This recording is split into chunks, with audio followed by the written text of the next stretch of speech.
our society, fine never actually means fine. You want Taco Bell for dinner? Fine. How was school today? Fine. Will you marry me and love me forever, eternally, for the rest of my life? Fine. But there are two letters, just two simple little letters, that can make the word fine phenomenal. That is right, ladies and germs, it is finest season in MLB The Show, dropping this Friday with the new Set 5 and Season 5 and Exhibition 5 and Hoo-Ha 5 that's coming out at 3 p.m. Eastern Time. PSA for all on the internet, I am recording this on Monday. I don't know much about Team Affinity just yet, except I know that the finest card art looks insane because I saw the Jazz Chisholm reveal.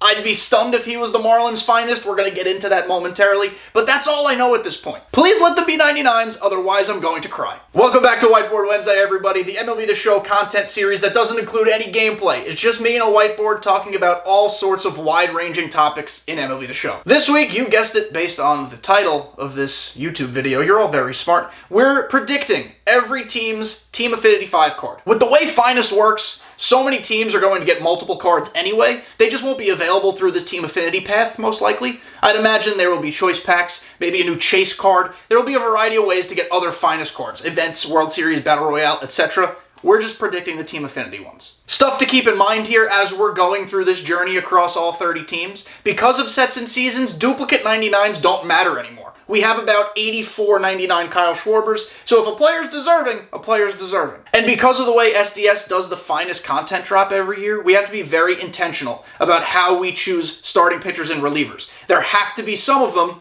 Let's just find the right places to pick them. Without further ado, let's go team by team and talk about finest. By the way, I'm doing this in order of division. It's not alphabetical. You'll just have to wait until your team's turn. Be patient.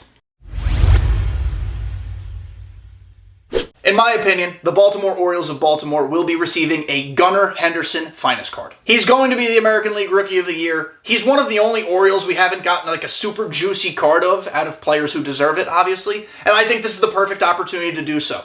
Gunnar has a great swing, he can play across the infield, and he's just going to be a lot of fun to use. This is a weird one here, but stick with me. I think Boston's finest card is going to be Justin Turner, of all people. Your head might first go to Rafael Devers, and I do not blame you in the slightest for that, but think about it. Justin Turner does not have a 99 yet. He had, out of nowhere, a career-high 96 RBI with the Boston Red Sox. This man played on dynamic Dodgers offenses. Yet it's with the Red Sox he has arguably a career-best season, and he had an even 800 OPS. I think Justin Turner's the guy. When we think about how SDS is going to break down positions as well, we have to be mindful that certain positions need some love, so we're going to be intentional here and give the Yankees' finest to Gleyber Torres. Aaron Judge did not play a full season. You could argue he could be the finest card every year, and Garrett Cole's about to win the American League Cy Young. I understand. And I know I just said we have to be intentional about giving pitchers cards, but I don't care. I'm throwing it out the window. Gleyber Torres should get a 99. He deserves it. He was the Yankees' second best position player. Let's just give him a damn card. There were some folks sleeping on Zach Eflin this year. I'm here to tell you that a 99 overall Zach Eflin, assuming they're 99s, would be absolutely gross. He's got the sinker-cutter pitch mix, a super deceptive delivery, 9.4 K9, pretty good for a starter. 1.02 whip would probably mean that his BB per 9 and hit per 9 are going to be pretty high. I am totally here for a 99 Zach Eflin. I know he won't throw hard, but I think he is easily the choice from Tampa Bay. This is also acknowledging the fact that Yandy Diaz had a phenomenal season, but I think we're just going to spread the love around here. Give it to Zach Eflin. I was very, very tempted for Toronto to go with Chris Bassett because, like Zach Eflin, I think Bassett would be pretty gross, but I'm going here with what I think is a no-brainer. It's Bo Bichette. 814 OPS, 175 hits, and everyone thinks of Bo Bichette as this horseshit fielder. Normally he is. He was worth 1.2 D-WAR this year. That's not bad by any stretch. I think if they gave us a max contact, gold to like very low diamond fielding Bo Bichette, we're in business. The White Sox were absolutely garbage trash dumpster this year, but Lou Bob put together the best season of his life. 38 homers, an 857 OPS, and if they just give this man good vision, you pair it with his speed and his fielding capabilities in center field, we might have a stud on our hands. Lou Bob also does not have a 99 yet this year, hence why I'm going this direction. This pains me as a Yankee fan, because Josh Naylor always disrespects the Yankees. He's a very good baseball player. But Cleveland's finest card is not going to be J-Ram, it's not going to be Andres Gimenez, it's not going to be Shane Bieber. I was very tempted to go with Tanner Bibby, I don't know how to say his name. Instead, we're going Josh Naylor, 97 RBI in just 121 games. He hit 299 versus lefties. You're not going to have a platoon problem with him. I think we just give it to your boy. For the life of me, I cannot hit Eduardo Rodriguez in BR. If you match up against me in BR, I'm telling you right now the secret to success, pitch Eduardo Rodriguez. I think we're going to get a finest E-Rod, 1.15 whip. Does anyone call him E-Rod? 8.4 K per 9, sinker cutter. There are a couple options for the Tigers. Spencer Torkelson had a good year. Kerry Carpenter had a good year. But I kind of just think we're going to get another lefty starter here. I am going with Rodriguez. This is one of the cards I am perhaps most excited for. I don't see how the Royals get any other finest than Bobby Witt Jr. This man had a phenomenal season. He has a phenomenal swing. He had 30 homers, 49 steals, and apparently on the internet, people are saying he was robbed of a Gold Glove nomination. I cannot confirm nor deny this. I'm just telling you what's out there. If he's an all-around good card, with decent power and max speed and a great swing, you can sign me the fuck up. Listen, I know the Minnesota Twins could have gotten a Sonny Gray. They just got a Pablo Lopez, but maybe they could have gotten a Pablo Lopez. But we also know the players that SDS loves. And Mr. Duran is one of those players. He had a 1.14 whip, 84 strikeouts in 62 and a third innings. By my math, I wrote it down here, that's 12.1 K per 9. I think Duran is going to get the card. We need relievers, as we just said before. And ever since he existed on the scene, SDS has loved this man. I just think it's too easy to give him a card. When you look at the Astros roster, the player that sticks out like a sore thumb for not having a 99 yet is Alex Bregman. He had a great season. 4.9 WAR, 805 OPS, but he only hit 215 versus lefties. And this is where SDS is going to prove something to us. If they go with Alex Bregman, like I think they will and should, are they going to be super realistic with horseshit stats versus lefties? Or are they going to beef them up a little bit knowing that in October or November, I guess, when Finest is dropping, they got to beef some guys up? I'm hoping they do, because I love Alex Bregman's swing, and I think he'd be a lot of fun to use at third base. The Angels are going to get another Ohtani card. Let's move on. And now we move on to the Oakland Athletics, who don't deserve a baseball team, let alone a finest card. But we're going to go with Brent Rooker, I suppose. He had 30 home runs this year. The other option is Esteury Ruiz, who I think I wrote it down. Hold on, let me handy-dandy notebook, just like Blue's Clues. Esteury Ruiz stole 67 bases this year. That's a lot of bases, even in an era in which everyone's stealing bases. But I just don't get excited about Esteury Ruiz, and truthfully, I don't really get excited about Brent Rooker. I think we're all just going to throw this one to the side.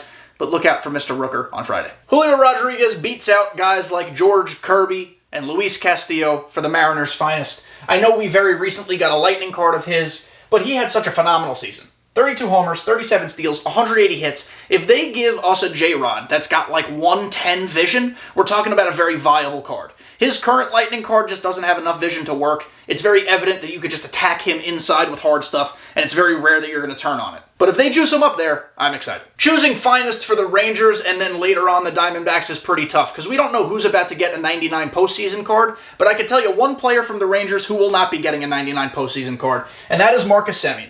Because I love Marcus Semien, but he's been horseshit in the playoffs. But in the regular season, Mr. Semien had a 7.4 WAR, 29 homers, 185 hits. He's got an incredible swing. He's speedy. He plays good defense. This would be a very popular card if he gets a 99 finest, and I don't think anyone would complain about it. So, I deceived you. We are not choosing a finest for every single team. I have no idea who to pick for the Braves. Austin Riley has a really good card. Matt Olson has a really good card. Acuna's got an incredible card. I actually think Ronald Acuna milestone card is going to be the chase on Friday. You guys can write that down, pen it in history, and come back to this video, because I'll be right. So with this all being the case, I think my pick is Ozzie Albies. He doesn't have a 99 yet. He had a phenomenal season. Switch hitting second baseman. I could see it happening. A secondary option would be Spencer Strider. I don't particularly care for Spencer Strider cards, but there are certainly people out there who would, and he probably deserves a 99. I know the finest tease was Jazz Chisholm. I actually think that's probably going to be in the season/set 5 XP reward path. If I had to guess, he'll be one of the 5 bosses they give out.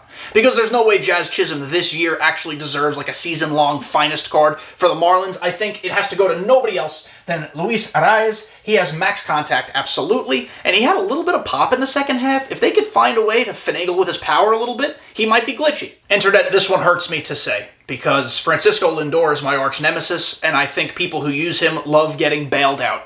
by an easy swing. But I do think the Mets are going to get a Francisco Lindor card. It's been too long since he got a 99. He had a 31-31 season. Just run for the hills now. I do think an alternative option, not as sexy of a pick, but alternative option would be Pete Alonso. I cannot wait for us to get a 99 Pete. I'm sure we will at some point. He's one of my favorite cards every year when he comes out, and he might even push for my first base spot on my God Squad. That's how much I love Pete Alonso. Predictions aren't predictions unless you make a few ones that come from left field, out of left field, whatever. Jose Alvarado will be for the Phillies. He had a 1.41 ERA. He is a lefty, good pitch mix. I do think we're also going to get a finest Trey Turner, and I do think we're also going to get a finest Bryce Harper. I just think for Team Affinity, we're going to get a lefty reliever. We need him desperately. It's Jose Alvarado. The fantastic platoon bat is probably coming from the Nationals. Lane Thomas could prove to be a significant bench piece against left-handed pitching. He hit .332 against them, 28 homers overall. He's not a great card. He probably won't be a God Squad caliber player,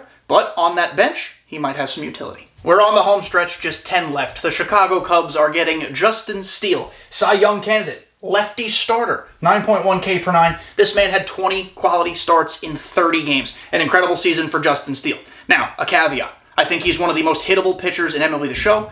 He's got no deception. I don't care that he has a good pitch mix. I light his ass up.